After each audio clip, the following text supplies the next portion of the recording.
Hello and welcome again to another episode of One Starfish, where our mission is to help change the world one starfish or one person at a time. Thank you guys for always rating, reviews, subscribing, sharing. That's how we get the word out. We have some amazing guests on this show. That's how we get more amazing guests on this show. So make sure to do that.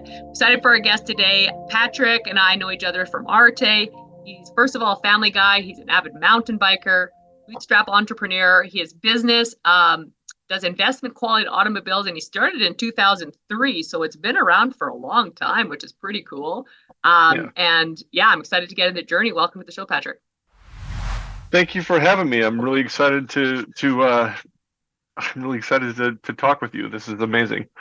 Awesome. So I appreciate the invitation. Very cool. Let's go back to what got you into, well, you can go back to the childhood, because you said that was kind of instrumental. On your way to high school, there was a guy that was, in your life. Tell us a little bit more about that and like what got you into automobiles. Okay. Well, what got me in the automobiles was really the interest in cutting a 5 mile walk one way to work short. When I was in high school, I worked at McDonald's, often back to back open and closes. I don't know if you've ever done fast food, but you've got to be there before the place opens up, and then if you're closing it out, you got to be there after everything shuts down. McDonald's opens at 5 or 6 in the morning, depending upon where you are, and they close at 11 or midnight, depending upon where you are. On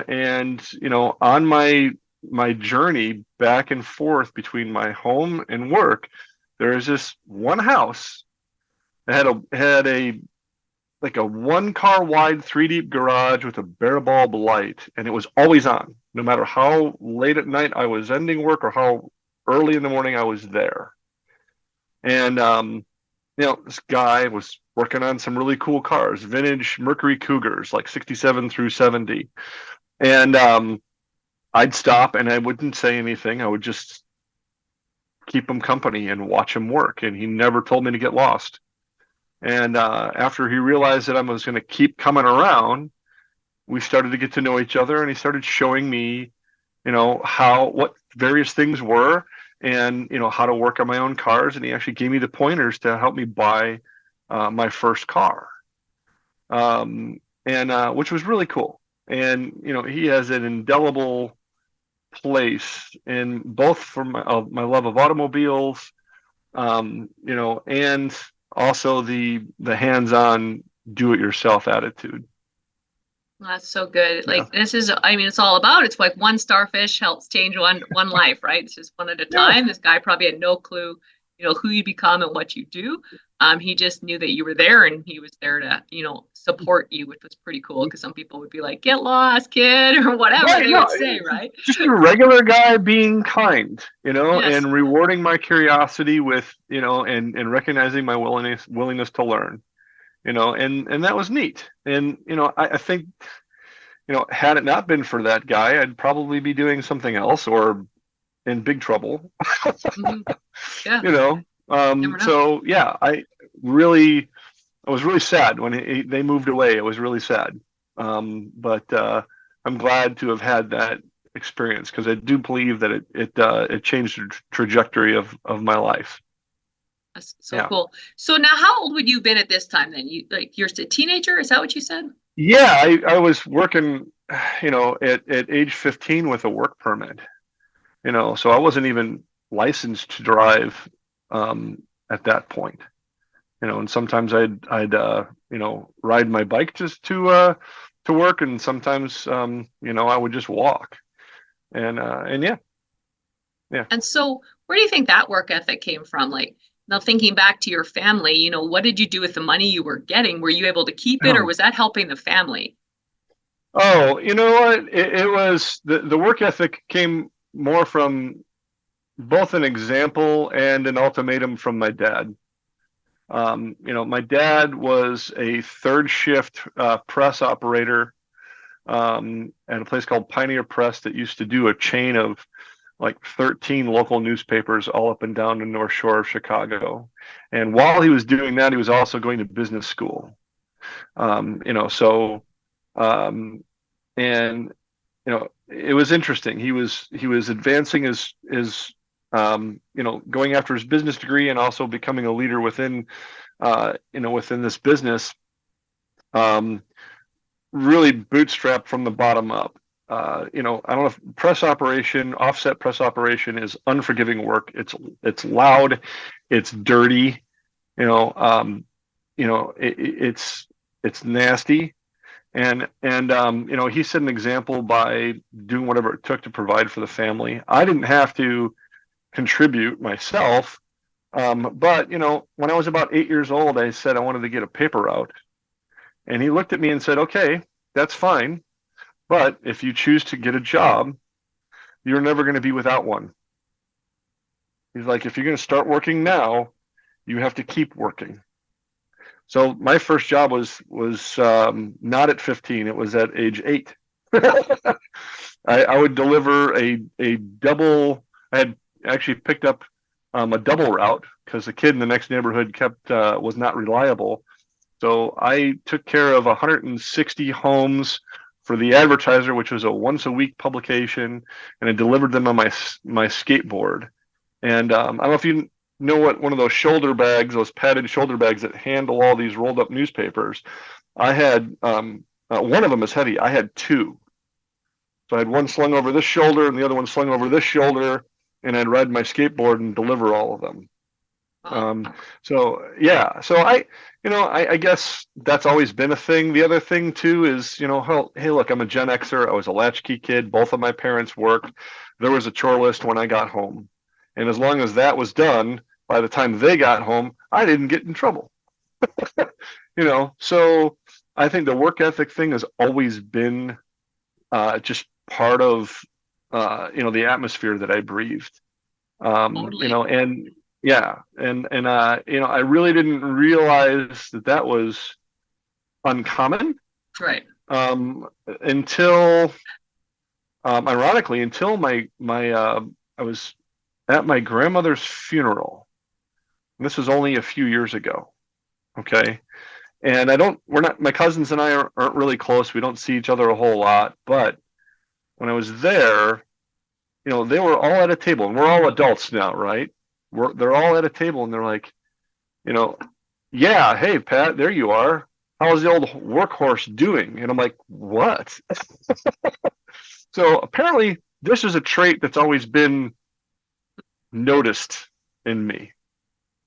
Interesting. Does that make any sense? Did you have siblings that were the same, or did you have siblings? Were you only child? No, I was raised as an only child. I actually do have half siblings that I wasn't even aware of. I actually went to high school with a half sister and didn't know it. But yeah, no, I'm very much an only child. Because my dad was both working and my mom would work on and off, and he was paying for his own school, I was given tasks you would normally hire out. That's good. I like this. Yeah, he's like, the people come by and say, hey, I'll seal coat your driveway, and they do it like in an afternoon. Yeah, my dad got me a barrel of that sealant and said, here. By the time I get home from work, this needs to be done, and no instruction. Seal the driveway. Well, okay. Yeah, and he'd also dangle me by my ankles over the soffits on the roof. So we would be the ones painting the trim on the house, so we didn't hire anybody. We just did it ourselves. I remember doing all this stuff. This is awesome. So, well, I didn't do the sealant, but I did like hanging off a 3-story apartment building painting. We did do that. Right. Yeah. So, yeah. and scaffolding, all the things. I learned all about that. I learned how to do that, which was awesome. And I think I was like 7, 8, 9 too. So work ethic is, I was homeschooled. I didn't know any different. So, there you go. Sometimes ignorance is bliss, and it teaches us how to work really hard, which is really cool. So then you went into, teenager. That's why I can see with the work ethic now. You started to work at McDonald's. I'm just curious, because I'm just curious, as you're making money at such a young age, do you remember if you were a saver or a spender? I don't need to remember it. Not a saver. Not a saver. Okay. Not a saver. And that's if I had to change one habit about myself growing up is I would be much wiser and more frugal with money. Because that retraining that attitude and skill with money has been one of the toughest things as a through line. I'm really good at generating cash, not very good at, keeping it or putting it to work. Yeah. So if you're listening to this and you have kids, one of the things my parents did that I'm super grateful is I remember us going to the bank, I think I was 10, and setting up, I still have the same account, by the way, since I was 10. And I remember setting up this account, and I don't know, it was a savings account. And I don't remember what, like, Christmas money went in there and birthday money went in there. And I don't like, I wasn't really working for paychecks until 17, but whatever went in there went in there. And I just remember, I don't even know how much money I had when I was 18, actually. I wish I wonder if I could figure that out because I'm curious. But I remember one time, because my dad left for a while, my mom was really broke. And so I remember, she's raising 2 kids on her own. And I remember her borrowing money from me for gas. And so I was like, I think about that. And I'm like, I probably had more money than my mom as a kid. Yeah. Which is, saving habits. So get your kids savings if they are working like that. So yeah, no, here's the thing. And I think that a habit of collecting the paycheck and earning it, and then immediately spending it was probably because of the paper route. Paper route didn't pay very much. It's like my check was like $8. Right. And so I'd get my check and I'd go down to we used to have a thing called Ben Franklin. It's like a Dollar General that had a pharmacy in it. That's what a Ben Franklin was. And I was thrifty in the sense that a 2-liter bottle of pop cost like 50 cents, and so did a can of pop out of the out of the machine. So if it wasn't cold, I'd get like 5 times as much. That was my idea of being thrifty. So bicycle down to the strip mall and blow my paycheck on pop and candy and comics or whatever. And then later, when I was interested in savings, I did open on a savings account. I started saving money for a car, right? And my parents were like, well, whatever you can afford is what you're going to get. Right. I mean, there was no assistance, no help, and there was also no idea that I would ever drive one of their vehicles. Okay. Yeah. So my first car cost me like $400. And the first repair on that car cost about the same. Right. So I was one of the things that led to my business was I was car poor throughout high school. I had purchased, and that's the thing, being taught how to wrench from a Ford mechanic, I would buy things that had problems thinking that I could solve them, and they were often much more complex than I thought. Mm-hmm. I bought a car with a blown head gasket, and I brought it to this guy that I was talking to you about. And John, and John's like, Patrick, you're supposed to show me these cars before you buy them. I told you to walk away from this. It was like a German V6 and a '79 Mercury Capri and blown head gasket. And he's like, dude, this is not even worth, doing anything with. So I went through about like 13 automobiles between high school and college. And sometimes it was because it was better to buy another car than it is to repair that one. Sounds familiar. I know someone like this. It's called my nephew. He's amazing with cars, but it's similar. Yeah. So my favorite one was, and this is how I knew my wife, and then at the time my girlfriend, was like the one. I bought a '73 Chevelle Laguna SS. That was blue and rust with blue and duct tape interior. Yeah. For like $150. And there's a whole story as to why that was the next car. But I got it home and I popped the trunk, and the trunk on a Chevelle, on a Colonnade, era Chevelle, is huge. It's just ginormous. Okay, like it's easily a 4-body trunk. Okay, I open up that thing and it is filled to the gills with vintage vinyl. I mean, 2 copies of Jimi Hendrix Electric Ladyland, 2 copies of the Crosby, Stills, Nash and Young box set Deja Vu, Wow. a whole bunch of like psychedelic rock like Procol Harum and a whole bunch of other weird things. And I made more money on the vinyl than it cost me on the car. So it's like, hey, I made money on a car. But that car, I was dating Lori at the time, and it was close to like either homecoming or prom, and the door on her side wouldn't work, so we just left the window down. And and her dad was like, "Do you want to borrow the car for to go to the dance?" And she's in this beautiful dress that she worked at Sofo Fabrics and made her own dress. Okay, and it had like sequins on it and stuff. She's like, Yeah. "No, we're taking his car and I'm gonna crawl through the window." And I'm like, "She's the one." She's the one. That car, That's so cool. I yeah. So that car, I had to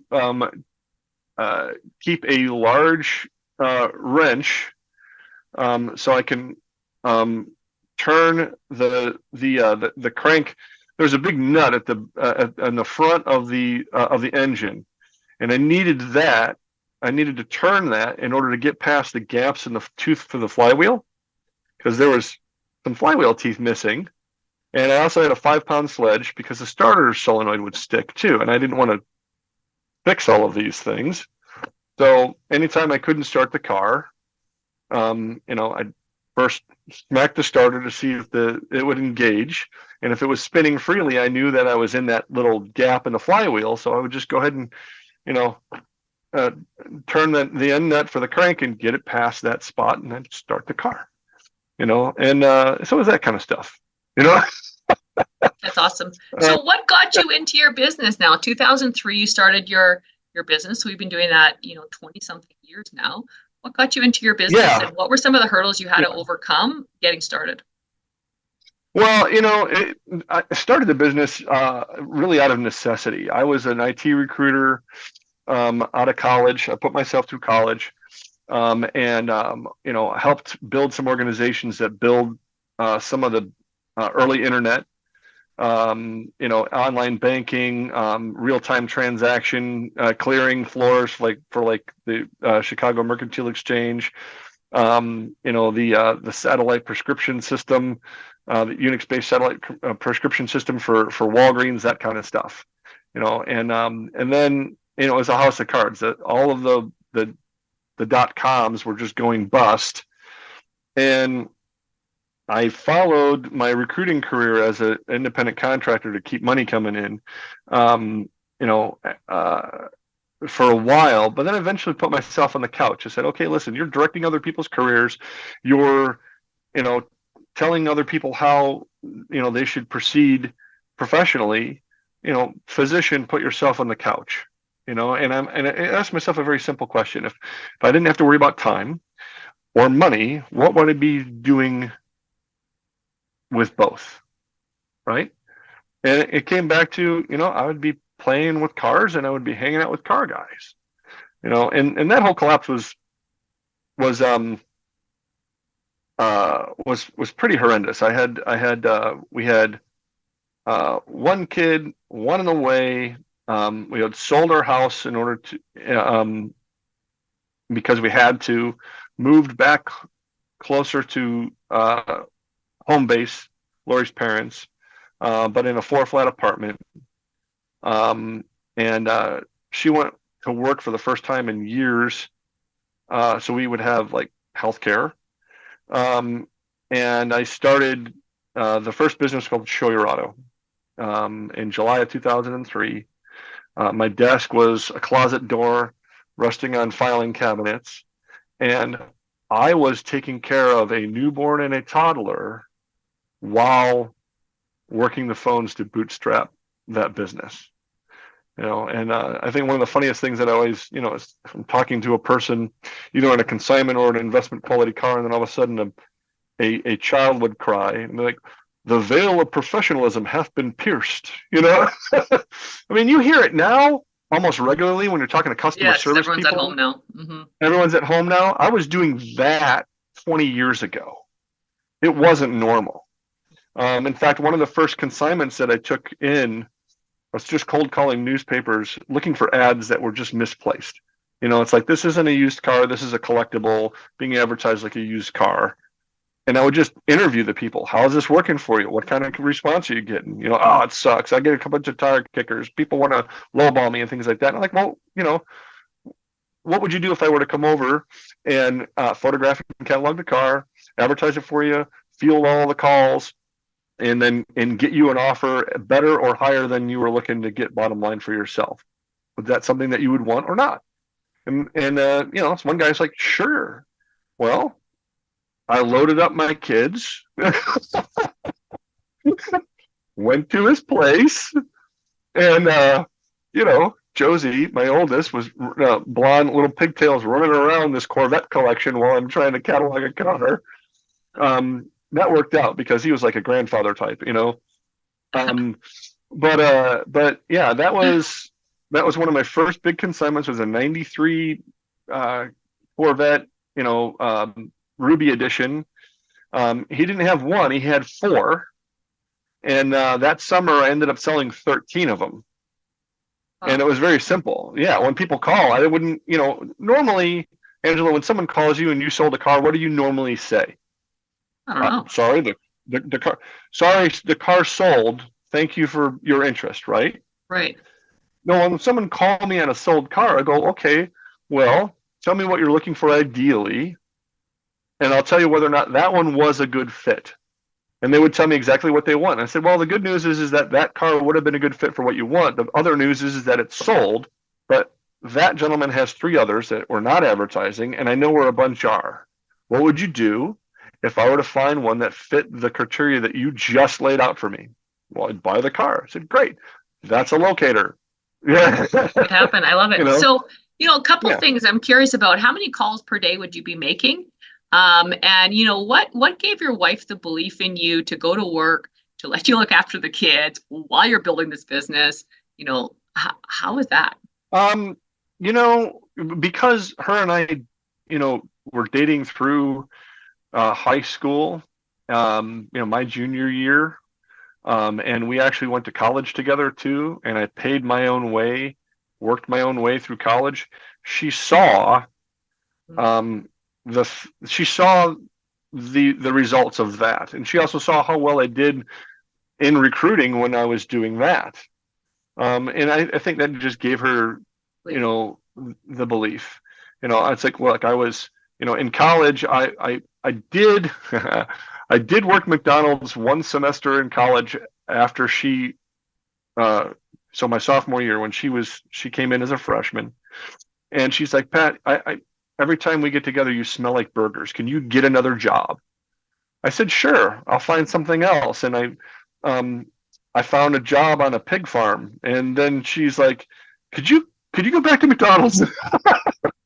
but I worked on a pig and pheasant farm. I did telemarketing. I did, I worked at the student, everything, whatever it took. So it really wasn't a question. I mean, we bought a house when we were early 20s, and I had 4 cars. We sold the house, and I sold down all of the cars. The last one I sold in order to fund the first website for like $750, and Lori authored it. She wrote the HTML for it. So she's always been a tremendous supporter. Awesome. Well, yeah. I guess you knew that when she jumped in the car window with her beautiful dress. There we go. That's exactly. Just like that. So when you started your business, how many calls and how much work? Because I think a lot of people, I think that listen to this would be new entrepreneurs. They know new entrepreneurs, and I think a lot of times people in our new age, especially, and I could be completely wrong, misunderstand how much they need to actually work to get things off the ground. So I'm curious, what kind of hours did you actually work to get your business off the ground? Um, if I was awake, I was working. I mean, and my breaks were taking care of and feeding the kids or getting them to preschool or getting them, and uh, one of the things that helped me understand the volume wasn't a big deal. I mean, pounding the phone for from 8 in the morning to 8 at night, it's not a problem because I was telemarketing. In college. I'm the guy that would call you during dinner and go, "You've been authorized for a new credit card. All I need is your social security number and your date of birth and verify it, and I can get that new card out to you. By the way, my last name is Krook." It's whatever, right? Yeah. And then in one of the last, and recruiting is much the same way. Mhm. I really took the business model I learned from technical recruiting, which was internet sourcing plus a lot of phone work, contacting, inviting, developing rapport, and quickly, and I was even later as a contract recruiter, I was put into some pretty impossible situations. Like, oh, it's like you're supposed to be, recruiting brand new home salespeople on the Texas-Mexico border for a company that is so brand damaged, people will hate you when you tell them who it is. And and then given this quota, and you just do it until you get the result. I just do it until you get the result, and then So yeah. I was curious. I want to stop you on that because I think a lot of people like your mentality is obviously this is a difference, but like I just want to help people figure out this mentality of like you do whatever it takes. But Mhm. most people, I don't know if most is maybe too strong. A lot of people do not have that mentality. They do whatever they want to do until they're done doing whatever they want to do, and then they say it just doesn't work. So, what do you think is the difference maker between someone that just does whatever it takes and therefore makes it, because that is true, or the ones that give up and say, you know what, this is just too hard. It's a sign. It's not for me. I think it's really a relative perspective on what you think is hard.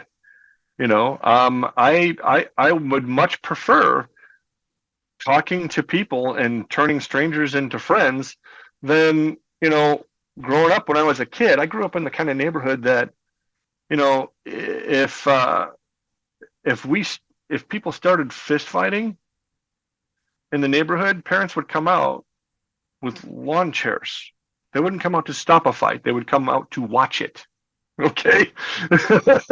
And growing up a free range kid, um, I had to be tough, and there was no, instant karma of, hey, here's a group of friends. You had to win respect and maintain it too. It's like Lord of the Flies.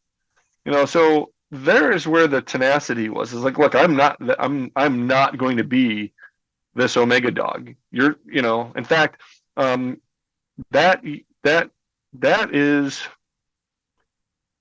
the first year I moved out of that neighborhood was the first year I got uh, um, the paper route. Okay, so from like 2 to 7 or 8, I grew up in that environment. And the thing that I did the last day I was in that neighborhood was knocking everybody's door that ever laid a hand on me and got the last word, so to speak. You know, So you where are know, you at now with the business and what do what's your mission with it? What's your goal with it? Tell us a little bit about that. sure. I well, we have back in uh 2019.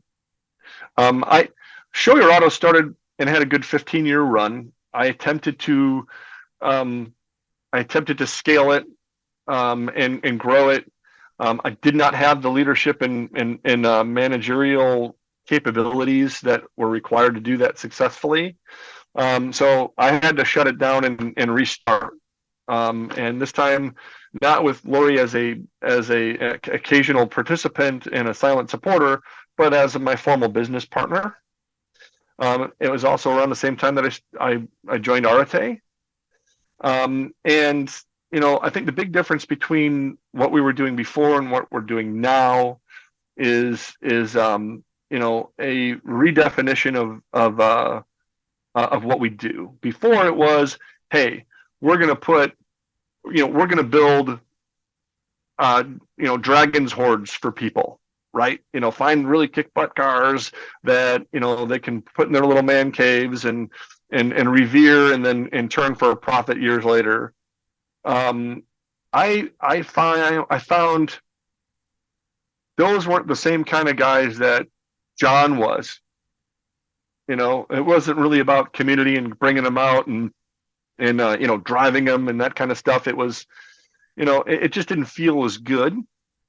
And believe me, I still do a lot of investment quality muscle cars and helping people build private collections. I've helped people bring private collections and turn them into public museums, even. But now, as that whole cohort is getting older, I'm helping people transition out of their collections. Right now I've got about 40 cars out of one collection where, gentleman passed, surviving widow has all these cars, doesn't know what to do with them. And I've brought them to market. I was out there in, I don't know, first week in January, cataloged 40 cars in 10 days. Full inspections and actually full wipe downs and details, inspections, photography with a team, and cataloging them, and now we're marketing them. We're doing that kind of thing now. And I think the other thing too is a couple years ago during the pandemic, I was asked by Car Tech to write a book on how to buy and sell collector cars. Because the editor-in-chief, the owner of the publication, his best friend got screwed at an auction. He didn't want it to happen to anybody else. So now I'm doing more formally and broad-based what I've done on an individual basis is counsel people on how to make good purchase decisions, for fun and for profit. So to me, this is you build smart collectors. So this is an enjoyment its entire life cycle, not a burden. These cars have become because when people stop enjoying their collections is because when they find out that they're caught, these things are possessing them rather than the other way around. Mm-hmm. Does that make sense? Totally makes sense. Yeah, 100%. And I'd rather get to somebody, before they pass, to sell down a collection, only keep a few key pieces, and have the luxury of reading the market for each individual kind of car, so they sell out of advantage for each one. Rather than I've got 40 cars, I can't keep them running, and they need to go. Most of the time, flippers come in and buy them for pennies on the dollar, and that person's legacy of building a collection over decades is reduced to 25 cents on the dollar. And then somebody else brings them to market and makes a bunch of money. That's a tragedy. Right. Makes total sense. That's awesome. Well, this is good. If anyone's into cars, reach out to Patrick for sure. We'll have all of his stuff in the show notes. Before I wrap up, I always have 3 final questions, and then anything we didn't touch on that you think would be really impactful for our listeners. First and final question is, if someone's looking for their purpose, what's one sentence you could say that could help them find it? That's a really good question. Because my business is mission oriented. I create a world of faith, hope, and joy by living my God-given passions and showing other people how to do the same. And so there's 2 ways to do that. It's either what lights you up inside, a great love, okay, plus your skill is a calling. The other side of that is when you look at the world, whatever really pisses you off and that you're called to impact or change, go make that change. Those are the 2 things to do. Awesome. Second question, what's a favorite quote and why? This encapsulates pretty much everything. Les Brown, it's not over until I win. That makes sense. Perfect. And third third one is, what's one word or sentence you want on your gravestone? The one that made the difference for the family. Cool. I like that. Yeah. Be the one. All right. You run into someone in a coffee shop and they're like, Mm-hmm. that was awesome, Patrick. I'm learning lots about cars and work ethic, and doing the things. What's something we didn't touch on that you think would really impactful to leave our listeners with? Being strategically selfish. You know, you aren't at, if you're not at your best, you can't give your best to your family or your customers. Man, I got to work on that. That was a good one. Guys, make sure to rate, review, subscribe, share this. If we can go out there and we can change one starfish or one life at a time, together, we can change the world. Thanks so much for being on, Patrick. Thank you.